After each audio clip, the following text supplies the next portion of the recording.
کوئی زرداری، کوئی نواز شریف اس ملک کی بقا کی ضمانت نہیں دے سکتا۔ یہاں اسلام آئے گا تو یہ ملک رہے گا، نہیں آئے گا تو ختم ہو جائے گا۔ اسلام کو اگر تیری فضا راس نہ آئے، اے میرے وطن تجھ کو کوئی آگ لگا۔ لیکن بہرحال یہ کہ پہلی بات یہ، اسلام اور پاکستان لازم و ملزوم ہیں۔ یہاں اسلام آئے گا تو یہ ملک رہے گا، نہیں آئے گا تو ختم ہو جائے گا، اس میں کوئی شک نہیں۔ میری 2 کتابیں پڑھ لیجیے اگر اللہ توفیق دے، ہمت دے۔ اسلام اور پاکستان، یہ سن 67-68 کی تحریر ہے۔ جینیسس آف پاکستان کیا تھا، how Pakistan came into existence. پھر یہ کہ میں نے استحکام پاکستان کے نام سے سن 85 کے اندر کتاب لکھی۔ یہ دونوں کتابیں پڑھی ہیں۔ پاکستان کا کوئی جواز نہیں اگر یہاں اسلام نہ، اور واقعتاً ہم جواز کھو چکے ہیں، تو اللہ تعالیٰ ہمیں مہلت دے رہا ہے۔ لیکن اب یہ سمجھ لیجیے، یہ اللہ تعالیٰ کی ایک خاص مہلت ہے، اور شاید آخری یہاں اسلامائزیشن نہ ہوا تو یہ ملک نہیں رہے گا۔ میں یہاں آپ کو ایک شعر سنا دوں، ہے تو ایک ایسی شخصیت کا جو کچھ کنٹروورشل بھی ہو گئی، بعد میں بدنام بھی ہو گئی۔ ایک زمانے میں جماعت اسلامی کے بڑے مخصوص کارکن تھے وہ، مولانا قاسم۔ انہوں نے ایک بڑا تلخ شعر کہا، اسلام کو اگر تیری فضا راس نہ آئے، اے میرے وطن تجھ کو کوئی آگ لگائے۔ ہمیں اسلام چاہیے، اور اسلام نہیں آئے گا تو یہ ملک نہیں۔ کوئی زرداری، کوئی نواز شریف اس ملک کی بقا کی ضمانت نہیں۔ اس کی بقا ہے اگر تو اسلامائزیشن۔ 61 سال کی ہماری بے وفائی اللہ کے ساتھ کیے ہوئے وعدے کی، اس کا ایک عذاب ادنا ہم جھیل چکے ہیں۔ 71 یاد کی سن 71 پاکستان 2 لخت، 94,000 مسلمان پاکستانی بھارت کی قید میں بھیڑوں بکریوں کی طرح ہانک کر لے جائے گئے، ٹرکوں میں بھر بھر کر، جیسے کہ ڈیرہ غازی خان سے بھیڑیں بکریاں آتی ہیں لاہور میں ذبح ہونے کی۔ کنسنٹریشن کیمپ، ہمارے ٹائیگر نامی جرنیل نے پیش کیا اپنا ریوالور، کتنے لوگ مارے گئے، کتنا فساد ہوا، مسلمان کے ہاتھوں مسلمانوں کا خون کیا۔ یہ اللہ کا ایک خاص عذاب ہوتا ہے۔ میں نے وہ آیت آپ کو سنائی تھی، قل هو القادر على ان يبعث عليكم عذابا من فوقكم او من تحت ارجلكم۔ اے نبی سے کہہ دیجیے اللہ اس پر قدرت رکھتا ہے، جب چاہے تم پر کوئی عذاب اوپر سے بھیج دے، تمہاری زمین کے نیچے سے نکال دے۔ زلزلہ آیا تھا کہ نہیں؟ او یلبسکم شیعا، ایک تیسری شکل بھی ہے، نہ اللہ آسمان کو کوئی تکلیف دے، نہ زمین کی۔ زمین پھٹے گی تو آدمی جائے گا نا، بلکہ تمہیں گروہوں میں تقسیم کر کے، او یلبسکم شیعا فیذیق بعضکم بعض بعض، تو ایک دوسرے کی قوت کا ایک دوسرے کھائے، تم خود ایک دوسرے کے گلے کاٹو۔ ہمیں کسی اور قوم کو تکلیف دینے کی ضرورت نہیں ہوگی، یہ کام ہمارے ساتھ ہو چکا ہے 1971۔ بہرحال اب اس کے بعد بھی تاخیر تو ہماری جو کی تم ہے، اب ہم اس جگہ پر پہنچ گیا کہ شاید اب عذاب الاکبر آنے۔ وہ آیت بھی میں نے شروع میں پڑھی تھی، وَلَنُذِيقَنَّهُم مِّنَ الْعَذَابِ الْأَدْنَىٰ دُونَ الْعَذَابِ الْأَكْبَرِ لَعَلَّهُمْ يَرْجِعُونَ۔ چھوٹا عذاب آیا سن 71 میں پاکستان، بہرحال مغربی پاکستان تو برقرار رہا، اس کا نام بھی پاکستان رہا۔ اب شاید بڑا عذاب آ رہا ہو، بلکنائزیشن، جس کے نقشے جو ہیں دنیا میں شائع کیے جاتے ہیں۔ اور اس اسلامائزیشن کے لیے جو میں کہہ رہا ہوں کہ اس کے بغیر یہاں پاکستان نہیں رہے گا، اس کے لیے اس کی جو دستوری، تدریجی، قانونی، پرامن اگر راستہ اختیار نہ کیا گیا تو ملیٹنسی بڑھے گی، یہ رکنے والی نہیں۔ یہ جو اوپر کا جو علاقہ ہے، ایک ٹرائنگل ہے جس کا نقشہ کھینچا ہے ایک بہت بڑے مصری ادیب اور مورخ نے، شکیب ارسلان ان کا۔ انہوں نے کہا ہے کہ یہ پامیر سطح مرتفع جو ہے، پامیر جسے روف آف دی ورلڈ کہا، اس سے پہاڑوں کے سلسلے نکل، کوئی چین کی طرف چلا گیا، کوئی تبت کی طرف چلا گیا، جو قراقرم ادھر آ گیا پاکستان کی طرف، ہمالیہ آ گیا پاکستان انڈیا کی طرف، ادھر ہندو کش چلا گیا افغانستان میں۔ یہ سب جیسے کہ ایک جو پہیا ہوتا ہے، اس کے جو لگے ہوتے ہیں سپوکس جنہیں کہتے ہیں۔ اس نے کہا کہ ایک طرف ہمالیہ اور ایک طرف ہندو کش، اس کے درمیان میں جو قوم رہتی ہے، اب نوٹ کر لیجیے، یہ ہمالیہ کا اینڈ جو ہے مغربی، وہ کیا ہے، یہ نتیا گلی وغیرہ اسی کا حصہ ہے، اس کے بعد ختم۔ دریائے سندھ بہ رہا ہے، لیکن اوپر جا کر وہ ٹرن دیتا ہے رائٹ کو، تو پھر اب وہ قراقرم اور ہمالیہ کے درمیان جاتا ہے، یہاں تک کہ انڈیا سے جو اس کا داخلے کا راستہ آ جاتا ہے۔ لیکن یہ جو ہے یہ درمیانی راستہ، یہ اصل میں ہندو کش ادھر اور ہمالیہ ادھر، اس کے درمیان جو قوم آباد ہے۔ اور اس ٹرائنگل کا بیس ہے مالاکنڈ کا پہاڑ، مالاکنڈ، ہمالیہ، ہندو کش۔ اس ٹرائنگل میں جو قوم آباد ہے، شکیب ارسلان کہتا ہے اگر پوری دنیا میں اسلام کی نبضیں ڈوب جائیں تب بھی یہاں کے لوگوں میں اسلام کی نبض، یہ وہ علاقہ جہاں سے پاکستان کے طالبان کا آغاز، جہاں سے پرامن تحریک چلی تھی، اس کا راستہ روک دیا گیا۔ اب وہ شدت پسندی پر آ گئے، اور یہ شدت پسندی بڑھے گی اگر آپ نے تشدد سے رو، اگر امریکہ کے چمچے بنے رہے، اگر امریکی ایجنڈے ہی کو پورا کرتے رہے، اور اپنے لوگوں کو مارتے رہے. تو جواب میں دریک چراغ حقیقت قبول کیا تم نے تو موج دودھ سے صد آفتاب. یہ اب جو آ رہے ہیں کہاں سے آ رہے ہیں آپ کے خودکش حملہ آور؟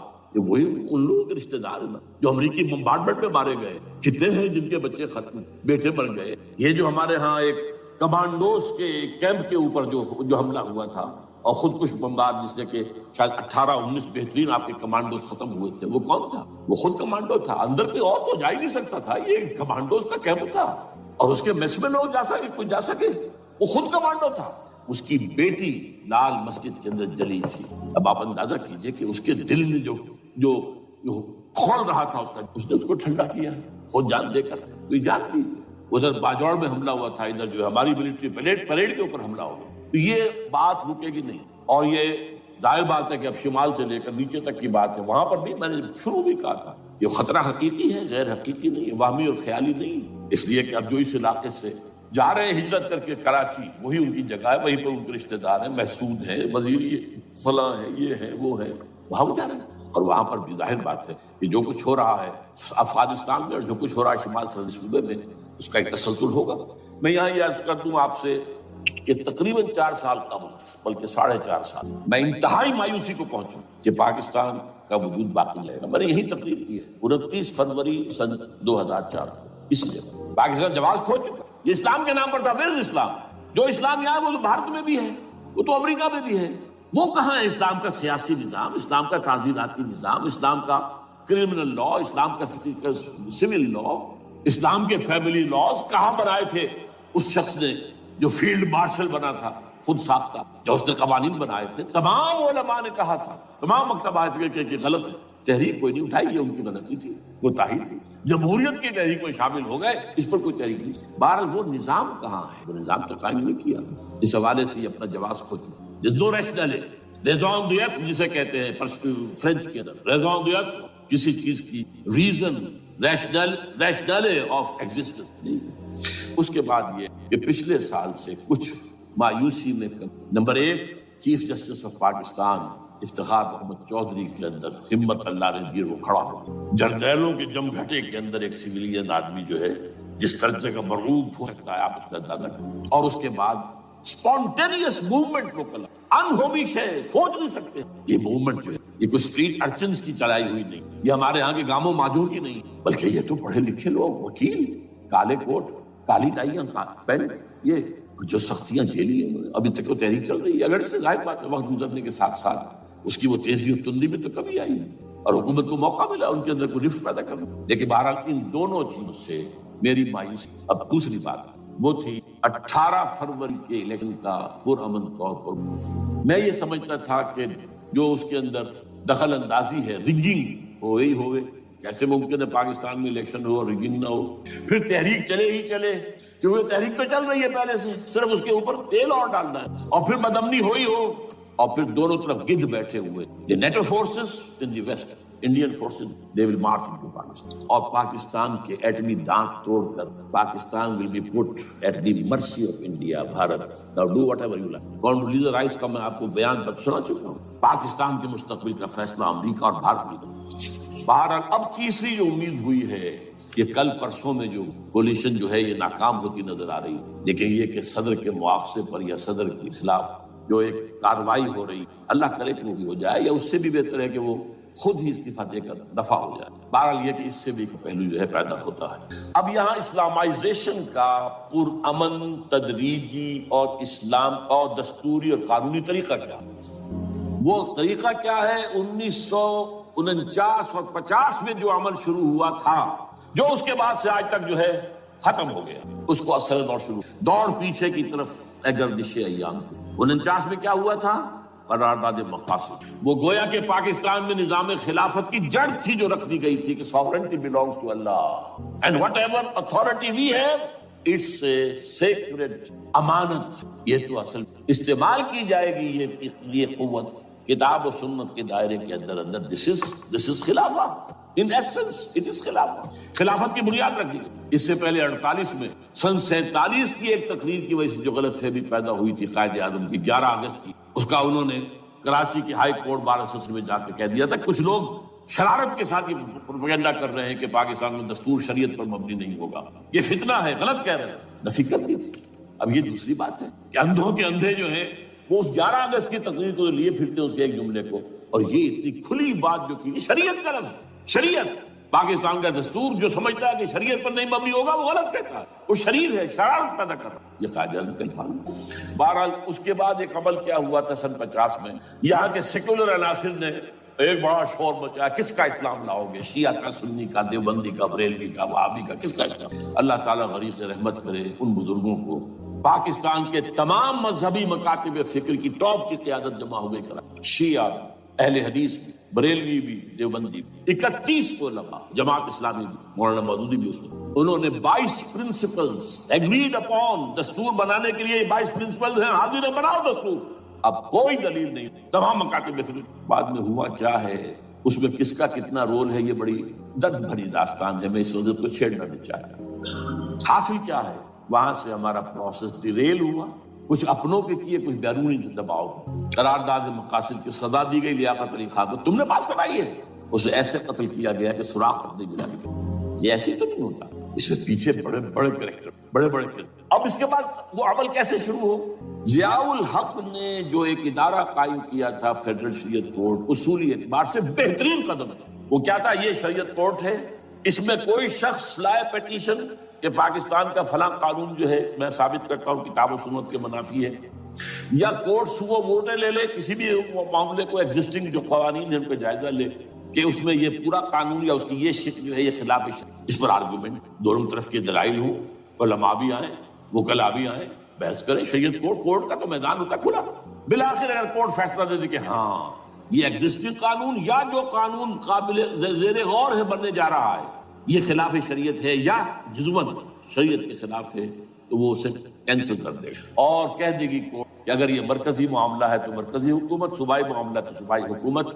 اتنی مدت میں 3، 4، 6 مہینے اندر اندر اس کی آلٹرنیٹ لیجسلیشن کر لے، جیسے ہی مہلت ختم ہوگی یہ قانون ڈیفنکٹ ہو جائے۔ اصولی اعتبار سے اس سے زیادہ صحیح اسکیم کوئی نہیں سوچ سکتا، آج بھی میں قائل ہوں، لیکن یہ بدبختی تھی اس شخص ضیاء الحق، اس کو بالکل غیر مؤثر کر دیا، 2 ہتھکڑیاں پہنا دی، 2 بیڑیاں۔ کانسٹیٹیوشن آف پاکستان آپ کے دائرے کار سے خارج ہے، یہ سیکریٹ کاؤ ہے، ہاتھ نہ لگانا۔ جو جوڈیشل پروسیجرل لاز ہے، ضابطہ دیوانی، ضابطہ فوجداری، یہ بھی تمہارے دائرے سے خارج ہے۔ مالی معاملات 10 سال تک خارج، اور فیملی لاز مستقل خارج۔ انا للہ و انا۔ اب کرنے کا کام کیا ہے؟ نمبر 1، فیڈرل شریعت کورٹ کے دائرے پر جو تحدیدات ہیں، لیمیٹیشن ختم کی جائے یکسر۔ نمبر 2، اس کا سٹیٹس کم سے کم ہائی کورٹ کے درجے کا ہو۔ نمبر 3، اس میں جید علماء کو لا کر بٹھایا جائے، ان کی میجورٹی ہونی چاہیے، وکلاء بھی ہوں، جدید تعلیم کے، جدید قانون کے جاننے والے، لیکن علماء بھی ہوں۔ اگر آپ جید علماء کو لے آئیں گے تو پھر وہ جو عام مولوی ہے بیچارہ، وہ جو پوری طرح نیم خواندہ ہے یا نیم تعلیم یافتہ ہے، یا ہمارا عام آدمی ہے جو طالبان کے انداز کے اندر وہ شدت پسندی پر آ گیا ہے، اسے یہ اندازہ نہیں ہے کہ دین میں اہمیت کیا، کس شے کی اول ہے، پھر دوسری کون سی ثانی شے کون سی ہے۔ اب اس کے بجائے علماء، جدید علماء، تمام جو ہے مسالک کے علماء اس میں شامل، اس کے فیصلوں پر نظر ثانی کا کھلا موقع ہو چاہیے، ایک دفعہ عدالت فیصلہ کر دے، نظر ثانی کا موقع ہو، اور کسی ایک شہری کی طرف سے پیٹیشن آئے یا سو موٹو، وہ جائزہ لے اور ایک ایک کر کے قوانین جو ہے غلط ختم، ان کی جگہ پر لیجسلیشن پارلیمنٹ کی یا صوبائی اسمبلی کرے گی۔ کورٹ کا کام لیجسلیشن نہیں ہے، وہ یہ کہہ سکتا ہے کہ یہ بھائی یہ معاملہ جو ہے شریعت سے تجاوز کر لیا، یا فلاں جو قانون تم بنانے چلے اس کی یہ جو ہے شریعت کے خلاف ہے، بس فیصلہ یہ دے گی۔ ظاہر بات ہے لیجسلیشن اس کا کام نہیں، لیجسلیشن جو کرے گی آپ کی نیشنل اسمبلی کرے گی، آپ کی صوبائی اسمبلی کرے گی، لیکن وہ اس کا متبادل قانون لے آئیں اور پہلا قانون ختم ہو۔ اچھا، اس عرصے کے دوران جو کونسل آف اسلامک آئیڈیالوجی پر ارب روپیہ خرچ ہوا ہے، اس کی رپورٹوں کے انبار لگ گئے، کسی ایک سفارش کو بھی آج تک پارلیمنٹ میں پیش نہیں کیا گیا، اور اس میں جید علماء رہے اور تمام مکاتب فکر کے علماء رہے۔ ان کی رپورٹوں کو رفتہ رفتہ پارلیمنٹ کے سامنے لایا جائے اور ان کے ذریعے سے نئی قانون سازی کی جائے۔ اگر آپ یہ قانونی دستوری راستہ کھول دیں گے اور تجدیداً اس طریقے سے Islamization of laws of Pakistan ہو جائے تو ظاہر بات ہے کہ پھر جو دہشت گرد ہیں، دہشت پسند ہیں، جن کو آپ خطرہ کہہ رہے ہیں، خطرہ، طالبان آنند، طالبان آئے، طالبان آ رہے ہیں، اب ڈرو اور بچو اور مقابلے کی تیاری کرو اور اسلحہ تیار کرو، اگر یہ کام کریں گے تو پھر ظاہر بات ہے کہ وہ تو فساد ہوگا، اور فساد کا نتیجہ کیا نکلے وہ اللہ ہی بہتر۔ لیکن یہ پروسیس جو میں نے بیان کیا ہے اگر اس پر عمل ہو جائے تو یہ وہ پروسیس ہے جسے جنرل حمید گل نے کہا تھا کہ اگر ایسا ہو جائے تو یہ سافٹ ریولوشن ہو، بغیر تشدد کے، بغیر کسی اور کے۔ اگر نیت ٹھیک ہے اور اگر یہ واقعی جیسے قائم علی شاہ نے سمجھ لیا ہے اور جیسے کہ ذوالفقار مرزا نے سمجھ لیا ہے، اسلامائزیشن اگر اس کو سب سمجھ لے، زرداری بھی سمجھ لے اور نواز شریف بھی سمجھ لے اور سب سمجھ لے، تو ظاہر بات ہے کہ پھر کسی توڑ پھوڑ کے بغیر، کسی اور بدامنی کے بغیر، کسی تشدد کے بغیر اسلامائزیشن یہاں ہو جائے تو سب کے دل خوش ہو جائیں گے، اور یہ سارا جو بھی تشدد ہے، یہ دہشت گردی ہے، اس کے راستے بند ہو جائے گا۔ اگر ایسا نہیں کرتے تو غیر تعلیم یافتہ یا نیم تعلیم یافتہ جن کو کوئی پورا تصور نہیں ہے، نہ دنیا کے حالات کا علم، نہ شریعت کے جو اصل مصادر اور منابع ہیں، اصل سورسز، ان تک رسائی ہے، بس کچھ چیزیں سن رکھی، یہ تو معلوم ہے انہیں کہ داڑھی رکھنی ہے، سنت ہے، لیکن یہ کہ یہ فرض تو نہیں ہے بھائی، پھر اس کی کوئی خاص مقدار تو معین نہیں، یہ تو نہیں جانتا۔ ویڈیوز ہیں، آڈیوز ہیں، ان میں گانے ہیں، اس میں آپ کو معلوم ہے کہ عریانیت ہے، جو ویڈیوز ہیں، اور وہ تو ان کو جلائیں گے ان کی دکان۔ آپ تعلیم دے رہے ہیں لڑکیوں کو، وہ جانتے ہیں جو تعلیم آپ دینا چاہتے ہیں، آپ تو ڈانس کی تعلیم کو بھی وہاں پر نافذ کریں، آپ نے تو تعلیم کا شعبہ ہی دے دیا اسماعیلیوں کے ہاتھ میں، لہٰذا ان کا تو رد عمل ہوگا۔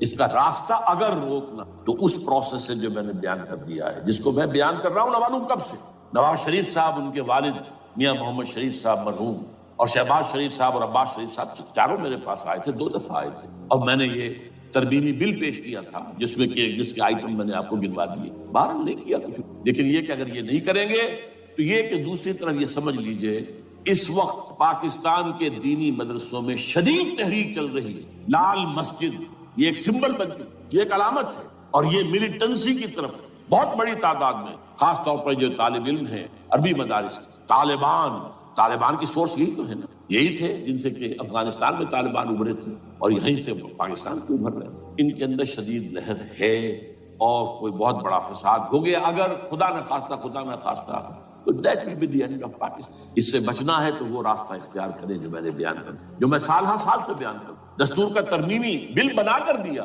اسے عام بھی کیا۔ البتہ اس عرصے میں ظاہر بات ہے کہ ہم کیا کریں گے، ہمارا کوئی پروگرام کسی ملیٹنسی کے رہ جانے کا نہیں ہے، ہم اسے مفید نہیں سمجھتے بلکہ مضر سمجھتے، یہ کاؤنٹر پروڈکٹیو۔ ہمارے سامنے پروگرام کیا ہے، سے نکاتی بڑے پیمانے پر دعوت ایمان بذریعہ قرآن، نمبر 1۔ میری تمام سرگزشت کھوئے ہوئوں کو جستجو، میری سرگزشت جو ہے 50 سال سے اسی میں ہے، قرآن کو پڑھنا، پڑھانا، سیکھنا، سکھانا، عام کرنا، اور الحمدللہ ایک بڑی ٹیم تیار کر اللہ کے فضل یہ کام کر، دعوت ایمان بذریعہ قرآن، اور جو ایمان واقعتاً لے آئیں جس کا ثبوت ہوگا شریعت پر عمل، جس چیز پر عمل کیا جا سکتا اور نہیں کرتے تو آپ مجرم۔ ہاں ظاہر بات ہے اس سے ایک حصہ ایسا ہے جس پر آپ عمل نہیں کر سکتے جب تک کہ نظام نہ بدل جائے، چور کا ہاتھ میں نہیں کاٹ سکتا، آپ نہیں کاٹ سکتے، لیکن جتنے پر عمل ممکن ہے اس پر عمل، ایسے لوگوں کو آرگنائز کیا جائے، بیعت کا نظام، مسنون نظام، قرآن میں معصور، مسنون، منصوص، یہ سارا نظام اس کی بنیاد۔ ایک آدمی کا، وہ آدمی کہے کہ بڑھو تو بڑھو، وہ کہے کہ رک جاؤ تو رک جاؤ۔ نمبر 3 ان لوگوں کا تزکیہ، اور میں بتا چکا ہوں تزکیہ اور تربیت۔ تزکیہ کس بات کی؟ کوئی امنگ، کوئی ولولہ، کوئی مقصد، کوئی تمنا دل میں نہ رہے سوائے اللہ کی رضا کی۔ حکومت مطلوب نہ ہو، اقتدار مطلوب نہ ہو، مال و دولت مطلوب نہ ہو، اللہ کی رضا اور آخرت کی فلاح۔ ہر تمنا دل سے رخصت ہو گئی، حضرت مجذوب کا مصرع، اب تو آجا، اب تو خلوت ہو گئی، اے اللہ تو آجا میرے دل میں، میرے دل سے ہر تمنا نکل چکی ہے، خلوت ہے۔ اور تربیت کس کی؟